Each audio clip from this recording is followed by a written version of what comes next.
Have you had one catalyst moment that changed your life forever? My guest today is Blake Brewer, and Blake has a very tragic one. But Blake is going to share how this moment in his life, on a family vacation, he is 19 years old, inspired him to start a mission of helping men leave a legacy for their families. Blake is the founder of the Legacy Letter Challenge. And in this episode, you are going to hear the story behind the legacy letter. And Blake is going to walk you through how you can leave a legacy letter for your children, leaving an impact in their lives one letter at a time. Blake is also going to share with you the right time versus the best time to give your children a legacy letter. And he's going to talk about the benefits of the process of writing your legacy letter and what he's seen from the men and the women that he's helped craft their own legacy letters for their children. My conversation with Blake Brewer starts right now.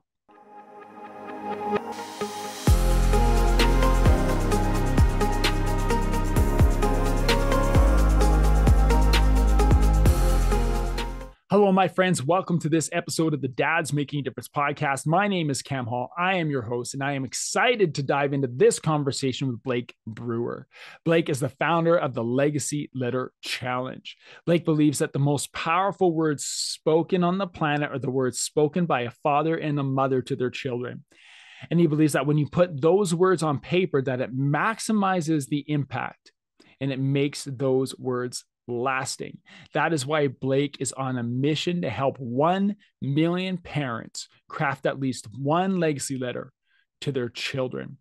The Legacy Letter Challenge is a solid process in place that is effectively guiding fathers and leaders alike to build a strong and impacting reputation, not only at home, but in their communities. In this episode, you are going to learn how you can take part in this challenge and start building your legacy today. Without further delay, I want to introduce to you Mr. Blake Brewer. Blake Brewer, it's great to see you, brother. Welcome to the D&B podcast. Cam, I'm excited to be here, man. Thanks for having me on.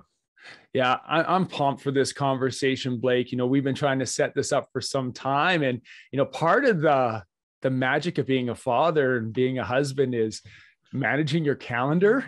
And, the two of us, we both have pretty busy calendars. So being able to make this happen today is a treat, man. I'm glad that you're here. I can't wait to get into your story. And the men who are listening to this podcast are going to get so much out of this. And so, Blake, why don't we start right off the bat? Why don't you tell us, a little bit about yourself, about your story, because man, I've heard your story and I don't want to give too much away, but I've heard your story several times, and every time that you tell it, it just hits me differently. Hey, so I appreciate you and your vulnerability in telling your story. But Blake, why don't you tell us a little bit about you, where you grew up, and then we can get into your story and more about the Legacy Letter Challenge.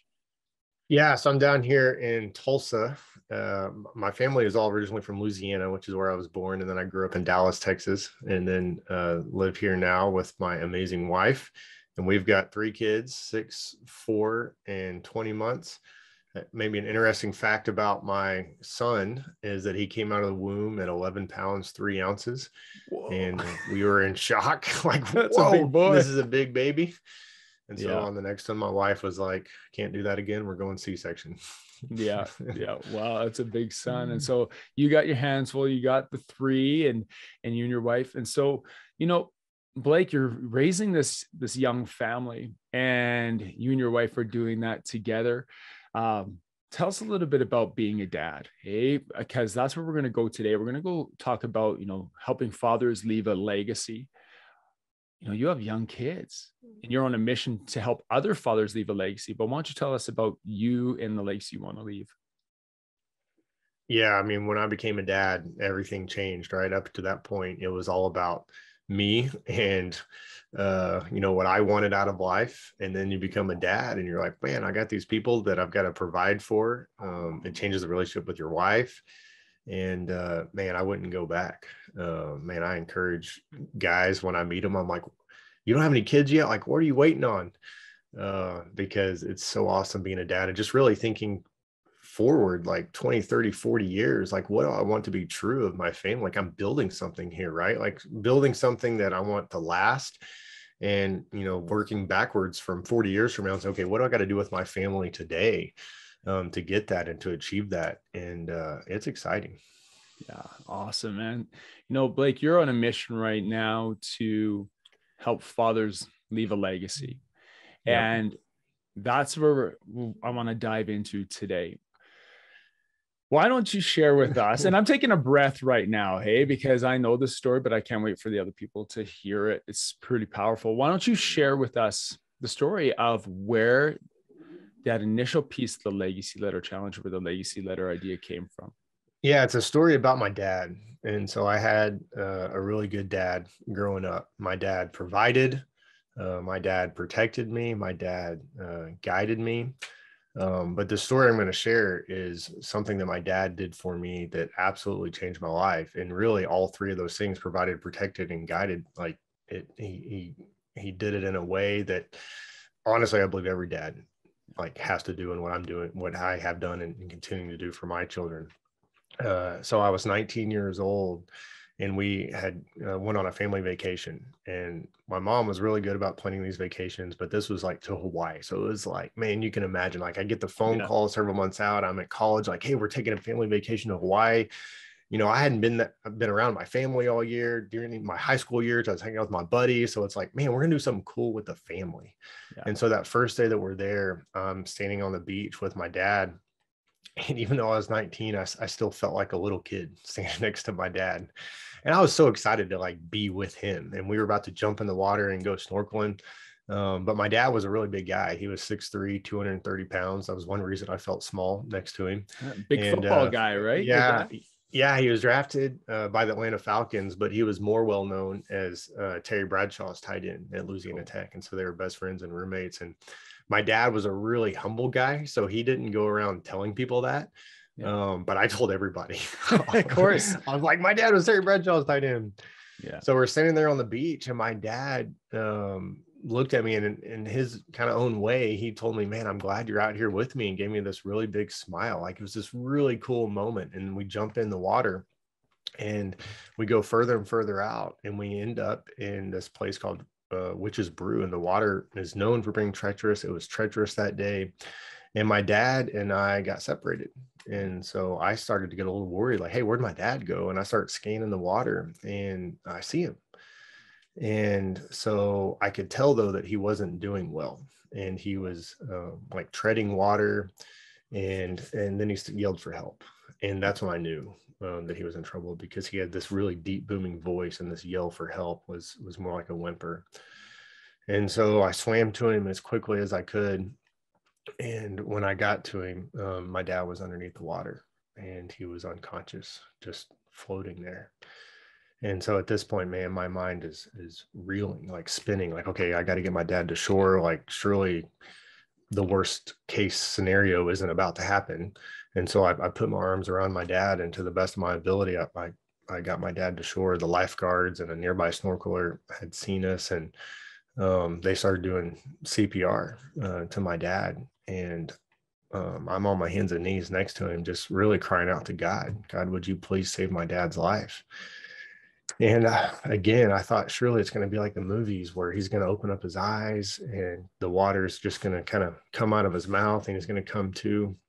But they continued to do CPR, and it never happened. And so my dad ended up drowning that day. And so it went from like this amazing moment to like worst moment of my life. My life like just changed forever. And I'm sitting here thinking like, what the heck happened? God, where were you? What is my life about to look? How are we going to make it without my dad? How am I going to make it without my dad? And so it was a few hours after that we're back in the condo. My mom, my sister, brother, and I, we went to the hospital and saw my dad's body. And then we go back to this condo, and I'm sitting on the edge of the bed, and just in total shock. And my mom appears in the doorway and says, I was going through your dad's briefcase, and I found something that I know he was going to give you on this trip. And so I had no idea what she was talking about, but in her hand is some sheets of paper. And she walks across the room and hands me these sheets of paper, and at the top it says, "Dear Blake, Natalie, and Marcus," my sister and brother's name. And she says, "For the last several months, your dad has been writing a letter to you guys. Here's your copy." And so I began to read this letter that my dad wrote, having no idea that he was about to die, having no idea that this was going to be his final words to me. And it was everything that I needed in that moment. Like, don't tell me my dad didn't love me. Like, my dad took the time to write this letter to me. And the words that he put in there gave me so much hope. I'm like, hey, I'm like, you're going to make it through this. He talked about like there's going to be hard times in your life. The last line of this letter my dad wrote, as you're being faithful to God, you're often going to find yourself in the minority, but I assure you that in heaven, you'll be in the majority. Love, your dear old dad. And so here I am reading about my dad talking about heaven a couple hours after he died. I'm like, man, my dad is in heaven.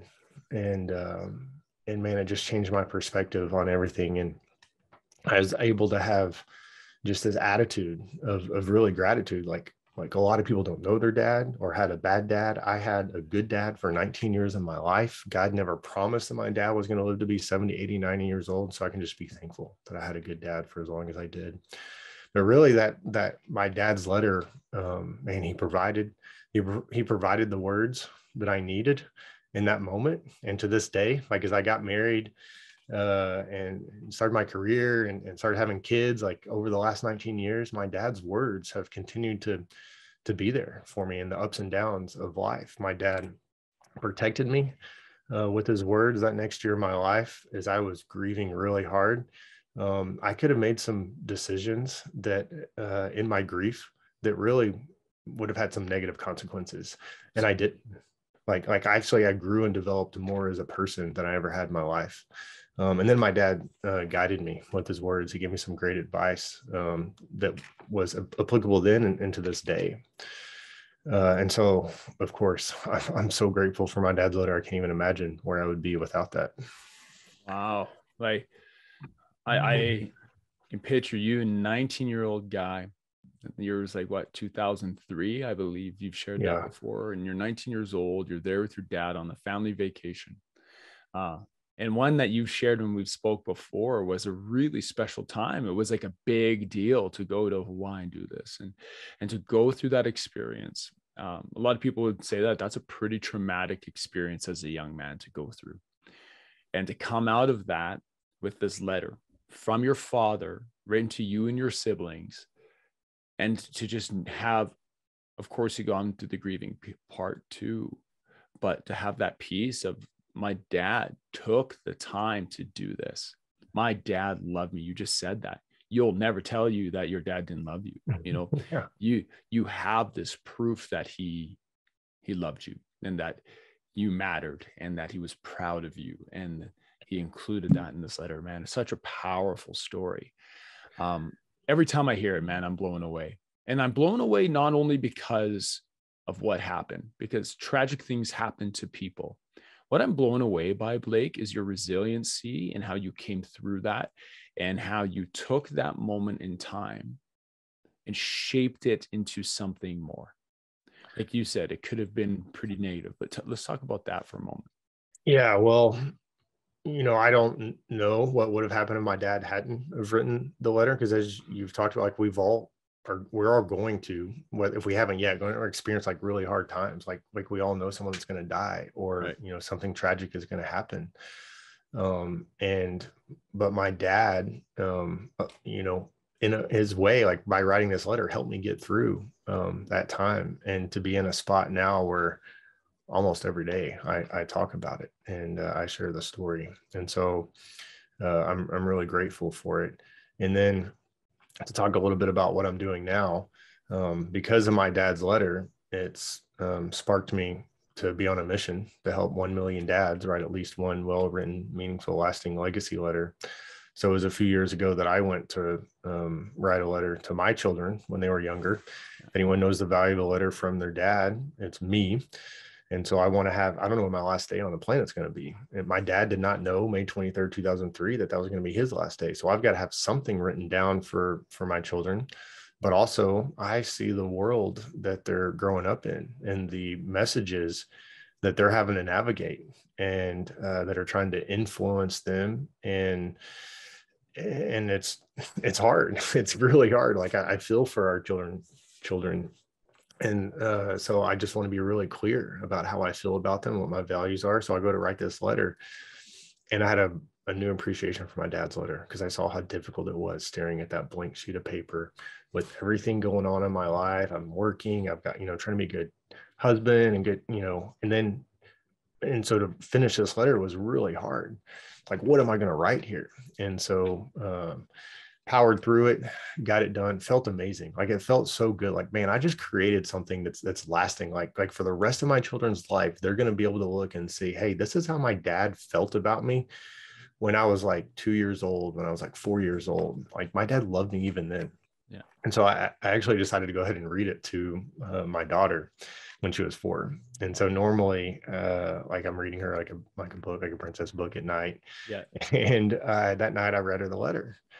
Amazing. And, as you can imagine, Kim, like, it was very emotional, like reading this letter. I didn't mean for that to happen, but I mean, I put my heart and soul. I love my daughter so much. I start reading this letter, I start getting emotional, and I'm just thinking, what does she think of her dad right now? And I get to the end of this letter, and I look up at my 4-year-old daughter, and she looks at me and she says, Daddy, can you read me the princess book now? Of course. Yeah. Yeah, of And I'm like course. in tears, like, yeah, Yeah. I'll read you the princess book. But the next day she went up to my wife and she said, last night, Daddy read me a message. Can he read me that message again tonight? Aw. And so she didn't understand all the concepts in that letter. She will one day, but she got the main one. She's got a daddy that loves her. Yeah. But through that process, uh, I saw how amazing it was for me and the journey that I went on of writing this letter, saw how great I felt having this for my children. And then 2 different people come into my life having no idea that I have this letter from my dad, that tell me a story about getting a letter from their dad. Wow. And on the second one, I'm like, okay, I get it, God. Like, I got to help more people get a letter from their dad, because these were like telling me these sort of life-changing stories. And so I was like, I got to help dads write this letter. So that's where the mission started. That's when went into research mode and started reading books and articles and looked at the elements of my dad's letter and said, okay, how can we simplify the process of writing this letter? But if we're going to write a letter, like let's put the most powerful phrases, most powerful words that everybody wants to hear from their dad. Like, let's get that into the letter. And so pretty soon after that, I mean, dads from all over the country were signing up, because they wanted to write this letter. They wanted help writing this letter. And so that's how I got started. That's amazing. So what you started this, you had this letter since you were 19, and you mentioned that the letter was addressed to you and your siblings, right? Yeah. And here you had this letter. It's meant something important to you. I'm sure it meant something important to your siblings as well. At what point in time was it then that you decided that this is something that I want to do when I get married, when I have kids? Or was it after you had kids that you were reminded of the power of that and you wanted to do it? Yeah, it was after I had kids. Like, I honestly hadn't, I was just living my life, man. And Yeah. then you have kids, and then everything starts to change. And, one of the things parents ask me is, hey, when should I write my legacy letter to my children? And my answer is, well, the best day was the day your kids were born. And the second best day is now. Yeah. Well, the thing is, I didn't write my letter when my children were born.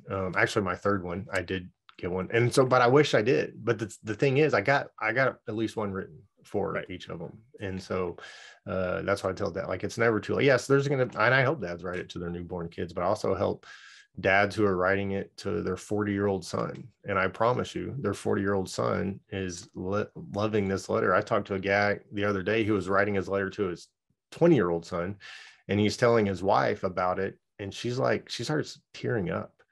She's like, what you're doing for our children, I wish my dad had done for me. Like, he recently passed away. I would give my right arm to have a letter like that from my dad. I hear those stories and I'm like, man, I got to keep pressing in, man. We got to get more letters written. Yeah.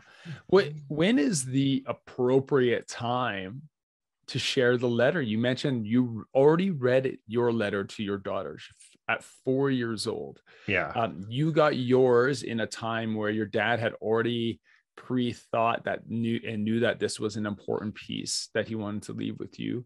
Who knows when he would have given it to you, but you got it He was at going to your, give it that weekend. yeah. Well, and that's awesome, right? Like that's incredible. But so somebody writes the letter. When is the time? Like I got two young kids, and this is something that I'm going to do, right? So, Yeah. so I'm going to take the legacy letter challenge, but when is the right time to give it? So I get asked that question all the time. I just tell dads, one, it's your letter, so you can give it when you want. And so some dads come into it thinking, oh, okay, like when I die, I'll have this letter for them. But what I tell dads is the letter is so powerful. Like the words that you're writing on this page, they're already powerful. Like if you just spoke them, but the fact that they're written down, it's like, oh, my dad took the time to write this. Like he means it. Yeah. And they're so powerful. And your children are making decisions in the coming weeks, in the coming months, in the coming years. Like they're trying to figure out who they are. Like we're all asking ourselves, who am I? Like, what are my unique talents and gifts? And they're being bombarded with messages as they're on social media and the internet, like you're not good enough, and look at what so and so has, and they are facing these lies. Well, as a dad, we got to counteract that. We can't just say, oh man, like, yeah, it's really hard out there with all the messages they're receiving. I guess I'm just going to throw my hands up in the air. Like, oh, we got to double down. And so one of the things we can do is to write this letter and to give it to them. And so like I could have waited on my 4-year-old, but I think especially as they start getting like closer to 10 and those teenage years, and absolutely they're not going to understand every single when I read my dad's letter when I was 19, I didn't understand everything that he wrote. Like I've gone back and read it over the years, and I'm like, oh, I missed that. Like that's exactly what I needed right now. Yeah. Can I pause you right there? And I Yeah. don't want to interrupt you, but I was thinking about that when you were saying it. Like in that moment in time when you first read it, I'm sure there's things that hit you in that moment. But do you revisit it? Like, do you come back to it? Do you process through? Yeah, like there's things in the letter that repeat in my mind. But then I go back and read it. His letter was about 5 pages long, which I tell dads when they're writing this letter, because how long is it going to be? The formula that I teach dads and kind of this blueprint, like you could do 1 page, right? You don't have to go into a ton of detail, but you could write 1 page. It would be an extremely powerful letter. I've had dads do 15 pages. It's not about the length. I actually encourage dads to write a shorter letter. Like shorter is better. One, we're not trying to write a book here, and we're working on finished letters. Which if you think, oh, I'm going to write a 15 pager, man, you might put that thing off, and Right. it might be too late. Well, there's a lot I've heard things about guys who've started like a Gmail account for their kids, and they send them messages, or they do this and that. And then I hear about them, like, that's a great idea. But how many guys follow through on that? And even with a letter, the guys are listening to this right now, and they're saying, I'm going to do this. I'm going to write a letter to my kids. Well, I'm going to tell you right now, being myself, to the guys who are listening to this, yeah, you may start it, but the trick is finishing it and finishing it well and including what needs to be included in that. And I think that's where I appreciate what you're doing, Blake, is because you walk men through that process, right? Yeah. Well, the truth is, good intentions aren't going to get us a finished letter. And it's okay to say, hey, I need a little help doing this, because for me as a business owner, I have a lot of people that are helping me, and I pay money to get coaching and help. And it's like, why? Because it matters. Right. And so I tell dads, Tom Brady, the best quarterback ever, he's got a quarterback coach, he's got a fitness coach, health. Why? Because all that matters. So as a dad, to say, yeah, I need a little bit of help, like writing this letter, what you're communicating is no, this matters and you matter. I tell dads to like include it in the letter, like, in the introductory paragraph, say, yeah, I got some help writing this letter.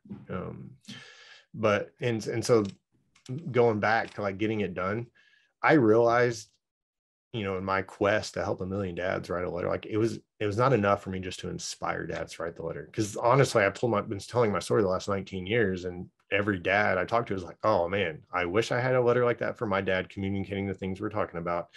And I'm going to do that for my children. And then they never do. But I'm not trying to, but that's all of us. Like, we're busy. We got a lot going on. And so that's why I created the program I did, a little bit more accountability. Like, hey, we're going to get the letter done. Very cool. Very cool.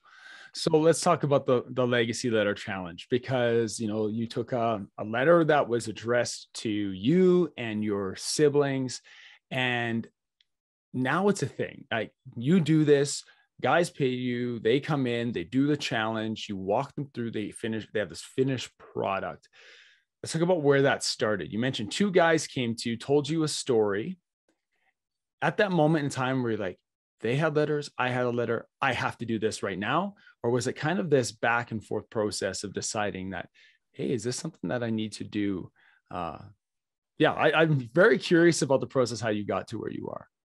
Yeah. Well, the first time that kind of had this epiphany moment, I got to help dads. I was in the middle of trying to start another business. And so it was probably 4 or 5 months later, and I was still kind of stumbling through that. And the whole time I'm thinking, okay, as soon as I really get this business off the ground, I'm going to help dads write this letter, but I got to get this thing off the ground. Well, it wasn't just going amazing. Well, I meet this guy in my neighborhood who was like a professional speaker and a coach. Like, I mean, God brought us together. We meet at the neighborhood pool, and he's trying to help me get my other business off the ground. And I'm going to his garage and meeting with him. Like, he's not charging me. Well, after the third day, and I'm like, man, and once I get this business off the ground, what I really want to do is help dads write a letter to their children. And I tell him my story, and he looks at me with like a tear in his eyes. He's like, are you for real? Like, that's your story? And I'm like, he's like, you're not making that up? Why are you doing this other thing? Yes. He's like, what are you doing, man? Like, you got to go help dads, like, right now, write this letter. Like, no one else has a story like that. Like, I'm here to tell you, like, I now know why we met at the pool and why God brought us together. It's like, for me to tell you, go do this. And so I went home that night and told my wife, hey, this is what I'm doing. And of course, she's looking at our 3 kids and, saying, so you're going to provide for our family by helping dads, right? Like, I get that your dad letter impacted you, and I'm all about other people writing the letters, but how is this going to provide for our family? Right. And I had enough of a vision at that point of where I could see it working. And so, but I was like, yeah. And so it's working, and God's providing. And yeah. It's incredible, because I know now that the number of men who've written these letters, and like, you've been all over the place, man. Why don't you tell a little bit of your experiences, even over the last year, and how the Legacy Letter Challenge has taken off? Like, you don't have to drop names, don't want to, but like some of the guys in the walks of life who are committing to doing this to leave a legacy for their family. Yeah, well, I mean, there's business owners. I've helped some, it doesn't matter, like blue collar guys, church going guys, non-church going guys, some guys that play in the NFL, some guys who currently, one of my favorite guys that I helped as the vice president of the Arizona Cardinals, just awesome guy, awesome dad. And I also, there was a couple groups I really enjoyed helping. One of them was a group of retired, like, Delta Force guys. Cool. And man, these guys are like some of the most highly trained, skilled people on the planet, and they've killed a lot of people. And my dad was very patriotic. And so, like, for me to be able to help these guys, right, they're all retired.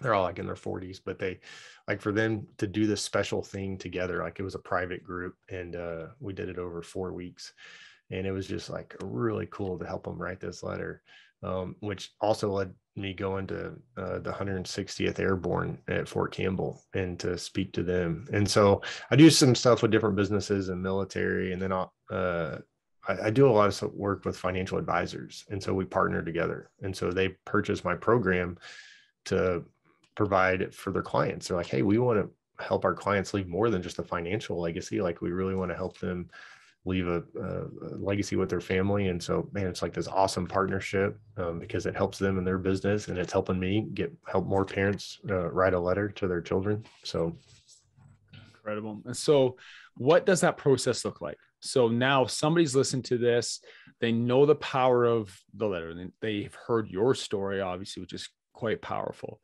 But they've been thinking as they've been listening to this conversation, like, this is something I want to do, but I don't really know where to start. So what does this process look like for somebody who's ready to write that letter? Yeah, you can go to legacyletterchallenge.com, and I've got the self-paced version, like an online course. You sign up, you start going through it, and we've got there's a couple of videos that'll help you kind of get your heart and mind at the right place to write this letter. And part of that is evaluating what you want to be true of your family, but also helping you think through your own dad. Because when you start thinking about your dad and the impact that he had on you, what he did say to you that you're grateful for, but also maybe what you wished he would have said, that helps you think through, okay, this is what I wish my dad would have said this. I'm going to say this to my children. And then the rest of the videos are walking through each section of the letter. And I just kind of give the how and the why, and give different phrases, like some power phrases that you can use, and give some example letters. And so that's one option. The other option is to be in a private group. And so you can sign up, and you can invite your friends. I've had guys do it like with their old college friends, or I do leadership teams at businesses and lead them through a private group, which takes place over 3 or 4 weeks on Zoom. And so that's probably my favorite to do, is to do those private groups and really connect with the dads and have some good conversations. Incredible. Like, you're a dad, you've written your letter, you've got 3 letters. Did you write 1 letter for your 3 kids, or do you have 3 letters, 1 for each? Yeah, so 3 letters for each. So most of the dads, when they're writing a letter, they end up doing 3. Now I tell them, when you start off, you can address it to all of them, and then there's some parts where you're going to talk to each child individually, and so you can have different paragraphs for each one. And even dads that say they're going to do that end up, as they're going through it, end up saying, and I'm just going to do separate ones. Okay, cool. So yeah, cool. Because I mean, your children are just so different, and there's like affirming words that you want to say. Like, I have one daughter, my oldest. I only have one daughter, but she's very anxious and kind of nervous about in new situations, and so I have some words in her letter to really encourage her and to kind of help rewrite the story. Like, I've seen her take some. She's been very courageous at different moments. And I'm really proud of her for those things. And so I wanted to make sure and put that in the letter. Like, she is a person of courage. She's not a person who says, I can't do it. Because I know going forward, she's going to face situations like, I can't do it, I'm scared. It's like, no, my daddy said I'm a person of courage. I can do this. Yeah, man, I love that. That's powerful, brother. Like, to have your children be able to hear that, not only from you, but to have this with them is super important. Like, I was going to ask you, you're a dad, you're raising 3 young kids, you're building this mission and this vision to help 1 million men leave a legacy by writing this letter. But for you as an individual, I'm always curious, like, Blake, what are you excited about right now? Or what is one area in your life as a father, as a difference maker in your family, that you're excited about growing in right now? Yeah. It is interesting, because I'm trying to help dads do this amazing thing, help them be a great dad. But it's like, man, I'm right there with everybody else. Like, I got 3 young kids. Like, I haven't been a dad before, so I'm learning with everyone else. And it's one thing to talk about theoretically about being a good dad, but like, when you're in the heat of the day, the moment you've been working all day, and you come home with your children, and you just want to relax and take off. But it's like, man, that's when the real job begins. Yeah. And so, I'm always trying to be present. I mean, and I catch myself all the time, like, dude, what am I doing? I'm sitting here on my phone and I'm not being present with my children. So I'm working on that. And then I'm also, I just want to be consistent with my children. And so I just catch myself sometimes, like, getting upset with my 4-year-old. And there's times where I'm like, wait, why did I get so mad about that? Like, where did that come from? And there's something in me, like, it triggered something. And so I'm always kind of evaluating. And then also I try to think through like how to reward my children, or kind of the psyche of like training them and teaching them. And so there's been times where I threaten them, like, hey, you're going to get in trouble if you do this, you know, you're going to get grounded. Or what I'm doing right now is really working on this reward system. Like if you do this 5 times, you get 5 stars. And then at 5 stars, you get like this gift, and they can pick a gift. And it's like, and so they work so much better with the reward system. Yeah, they work so much better when they're working towards something, or they're doing something for a positive outcome than they're doing it out of fear, or the fear that they're going to be punished or lose something, right? Which you and I are the same, like we're all the same way. It's like, why do I do what I do? It's like for the possible reward or the paycheck, or maybe we're saving up money to go to on this trip. It's like, yeah, we're all driven that way. Incredible. Blake, if someone's listening to this right now, where can they find more information about you and more information about the Legacy Letter? Yeah, legacyletterchallenge.com. Legacyletterchallenge.com is the easiest way. And there's a couple different options depending on where you're at. And, you know, and also help moms write their letter as well. So you can get your wife signed up. And probably the place I post the most is LinkedIn. So if you just go to Blake Brewer on LinkedIn. Perfect.